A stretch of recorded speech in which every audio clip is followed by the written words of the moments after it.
Hello. അപ്പോഴേ ഇന്ന് നമ്മുടെ ഒരു ദിവസമാണ് കേട്ടോ. അപ്പൊ രാവിലെ തന്നെ നമ്മുടെ സൗന്ദര്യ പണിപ്പുരയിലാണ്. ഒരു 30 കഴിഞ്ഞാൽ പിന്നെ ഇതൊന്നും ഇല്ലാണ്ട് പിടിച്ചു നിൽക്കാൻ പറ്റത്തില്ല. കുറെ പരിപാടികളുള്ള ഒരു ദിവസമാണ്. ഈ കിടക്കുന്ന മുതലിനെ കണ്ടില്ലേ, ഇന്ന് ഇവരെ നമുക്ക് വാക്സിൻ എടുക്കാൻ കൊണ്ടുപോകണം. അപ്പം അതിന്റെ കാര്യങ്ങളൊക്കെ ആയിട്ട് ആളെ ഞങ്ങൾ രാവിലെ തന്നെ വിളിച്ച് എണീപ്പിച്ചു. അവനെങ്ങനെ രാവിലെ എണീക്കുന്നത് ഇഷ്ടമില്ലാത്ത ഒരാളാണ്. എന്നാലും പിന്നെ ഒന്ന് ഹോസ്പിറ്റൽ കേസൊക്കെ ഉള്ളതുകൊണ്ട് ഞങ്ങൾ പിന്നെ അത് നോക്കില്ല, അവനെ എണീപ്പിച്ചു. ആള് നല്ല കുടുകൂടാന്ന് ഉറക്കത്തിലായിരുന്നു കേട്ടോ. അങ്ങനെ പോകാനുള്ള ഒരുക്കത്തിലൊക്കെ നിൽക്കുമ്പോഴാണ് താഴേന്ന് വൈഫൈ സെറ്റ് ചെയ്യാനുള്ള എഞ്ചിനീയർ വന്നിട്ടുള്ളത്. ഞങ്ങളുടെ വൈഫൈ മാറ്റേണ്ട ഓൾറെഡി ആപ്ലിക്കേഷൻ കൊടുത്തിട്ടുണ്ടായിരുന്നു. സോ അപ്പം എഞ്ചിനീയർ വന്നിട്ടുണ്ട്. അപ്പം ആള് കുറച്ച് ഞങ്ങളൊന്ന് ഡിലേ ആക്കി, യവന്മാരൊക്കെ മാറ്റിച്ചെടുത്തിട്ടുണ്ട് കേട്ടോ. അപ്പം പോകാനുള്ള ഒരുക്കത്തിലാണ്. മാറ്റി കഴിഞ്ഞാൽ പിന്നെ യവന്മാർക്ക് നിൽക്കാൻ പറ്റില്ല, ഇറങ്ങിയേ പറ്റുള്ളൂ. അപ്പൊ അങ്ങനെ ഞങ്ങൾ ഇറങ്ങി പോവാണ് ഹോസ്പിറ്റലിലേക്ക്. തൊട്ടടുത്ത് തന്നെയാണ് ഞങ്ങളുടെ ജി പി. സെന്റ് കാതറിൻ എന്നാണ് ഞങ്ങളുടെ ജി പിന്റെ പേര്. ഇവിടെ വിറാളിൽ തന്നെയാണ്. അപ്പൊ ഈ കാണുന്നതാണ് ഞങ്ങളുടെ ജി പി എന്ന് പറയുന്നത്, saint Catherine G P. Saint Catherine എന്നാണ് ഞങ്ങളുടെ ജി പിന്റെ പേര്. ഇതോടെ വിറാലിലാണ് ഉള്ളത്, ലിവർപൂൾ ബർക്കൻഹെഡിലാണ്, വിറാലിലാണ്. അപ്പൊ ആദ്യമായിട്ടാണ് ഇവിടെ പോകുന്നത് കേട്ടോ. അപ്പൊ വണ്ടിയൊക്കെ ഒന്ന് പാർക്ക് ചെയ്തു.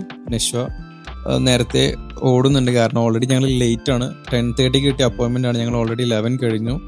പിന്നെ ഇവിടുത്തെ ബ്രിട്ടീഷൊക്കെ ഒരു പ്രശ്നമുണ്ട്, ഇവർ ഈ പഞ്ച്വാലിറ്റി ഒക്കെ വളരെ കാര്യമായിട്ട് തന്നെ കീപ്പ് ചെയ്യുന്ന ആളുകളാണ്. ഞങ്ങൾ അതിൽ ഭയങ്കര വീക്കാണെങ്കിലും കുറെ പണികൾ ഇതുപോലെ കിട്ടിയിട്ടുണ്ട് സമയത്തിന് എത്താഞ്ഞിട്ട്. അപ്പം അതുകൊണ്ട് തന്നെ ആ ടെൻഷനിലൂടെ ഞങ്ങൾ ഓടിപ്പോയിട്ടുണ്ട്.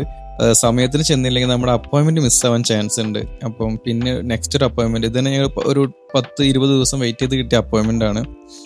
പിന്നെ നമ്മുടെ നാട്ടിലത്തെ പോലെ ഒന്നല്ല കേട്ടോ, ഇവിടുത്തെ ഈ ഹെൽത്ത് കെയർ സിസ്റ്റം ഇച്ചിരി ഡാർക്കാണ് കേട്ടോ.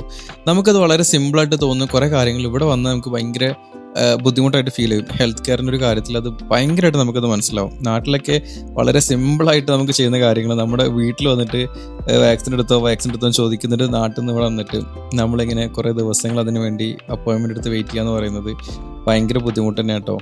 ഞങ്ങളിവിടെ എത്തിയപ്പം ഓൾറെഡി അവർ പറഞ്ഞു നിങ്ങൾ ലേറ്റ് ആണ്, എന്നാലും സംസാരിച്ച് നോക്കി ഏതെങ്കിലും അപ്പോയിൻമെന്റ് ക്യാൻസലേഷൻ ഉണ്ടെങ്കിൽ മാത്രമേ ഇനി നിങ്ങൾക്ക് വാക്സിനേഷൻ തരുമെന്ന് പറഞ്ഞു. രണ്ടുപേർക്കും രാവിലെ വീട്ടിൽ നിന്ന് ഫുഡ് കൊടുത്തിട്ടുണ്ടായിരുന്നില്ല. അപ്പം ഞങ്ങൾ അവന്മാർക്കുള്ള ഫുഡും കാര്യങ്ങളൊക്കെ കൊടുത്ത് അവർ ഹാപ്പിയാണ്. അപ്പോഴേക്കും അവർ നഴ്സ് വന്ന് പറഞ്ഞു, ഓക്കെ നിങ്ങൾക്ക് ഇന്ന് വാക്സിൻ ചെയ്യാൻ കഴിയില്ല, കാരണം നിങ്ങളുടെ അപ്പോയിൻമെന്റ് നിങ്ങൾ മിസ് ചെയ്തു. സോ തിരിച്ചു പോവാം, എന്നിട്ട് നിങ്ങൾ വീണ്ടും ഒരു ഡേറ്റ് റീഷെഡ്യൂൾ ചെയ്തിട്ട് ബുക്ക് ചെയ്യാം എന്നുള്ള രീതിയിലൊക്കെ അവർ പറഞ്ഞു.